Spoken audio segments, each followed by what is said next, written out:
Quando o seu carro é apreendido pelo banco, quando você tem parcelas em atraso e sofre uma ação de busca e apreensão, automaticamente quando você sofre essa apreensão do seu carro, você já adquire duas novas dívidas.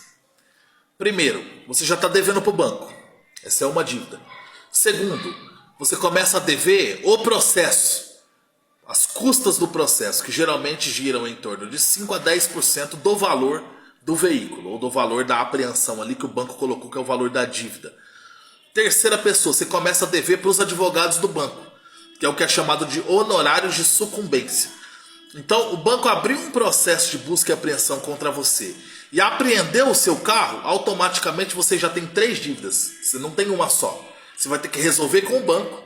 O banco ele te dá um prazo de 5 dias para você quitar todo o contrato. Se você não quitar, ele está livre para ele vender o carro para quem ele quiser. E aí você ainda tem que dever, você ainda tem que pagar a justiça, que é as custas processuais, porque você deu causa a alguém entrar com processo judicial contra você.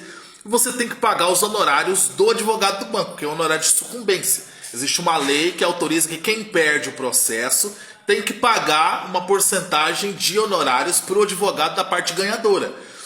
E geralmente isso gira em torno de 10 a 20% também dos advogados. Então vamos lá. Apreendeu um carro, seu valor do carro é 100 mil reais, para a conta ficar fácil. Você já vai estar devendo mais 10% de custas processuais, 110 mil, fazendo um custo por base aqui, tá? É um cálculo de padaria aqui, mas é mais ou menos isso. E mais 10%, de 10 a 20%, no mínimo mais 10 mil, para o advogado do banco. Então você está devendo, você está sem o carro, você está devendo 100 mil, você está devendo mais 10 mil de processo, você está devendo mais 10 mil para o advogado do banco. Só que aí tem como você quebrar essas outras duas dívidas, que é as custas do processo e o advogado do banco. Só de você contratar um advogado e você conseguir provar que você não tem condições de pagar essas custas sem que isso lhe traga prejuízo de vida. Então, mesmo que você vá perder o processo de busca e apreensão, só de você ter entrado com um advogado, você já vai economizar, nesse exemplo que eu te dei, 20 mil reais. Você vai pagar 2 mil para o advogado, 2.500, pagar 2.500 para economizar 20 mil. Você não é burro, matemática pura. Se você não tem dinheiro para contratar um advogado, vai na defensoria pública da sua cidade. Você não precisa nem pagar advogado, para você ter uma ideia. Mesmo que seja contra os meus interesses, isso que eu estou falando aqui agora, é a verdade. E eu preciso te falar a verdade. Você não precisa nem gastar com advogado. Se você for na defensoria pública, você vai conseguir um advogado lá, um tingadeira lá, e o cara você vai mostrar as provas para ele. Eu já estou te falando qual que é as provas. Pega as últimas declarações do imposto de renda seu, e aí você tira um print do aplicativo lá do meu gov.br.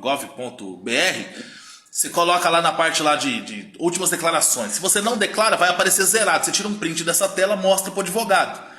E aí você pega, tira uma foto da sua carteira de trabalho, mostra ali o salário que você ganha. Você não pode estar ganhando acima de 3 salários mínimos, 4 salários mínimos. Se for menos que isso, maravilha.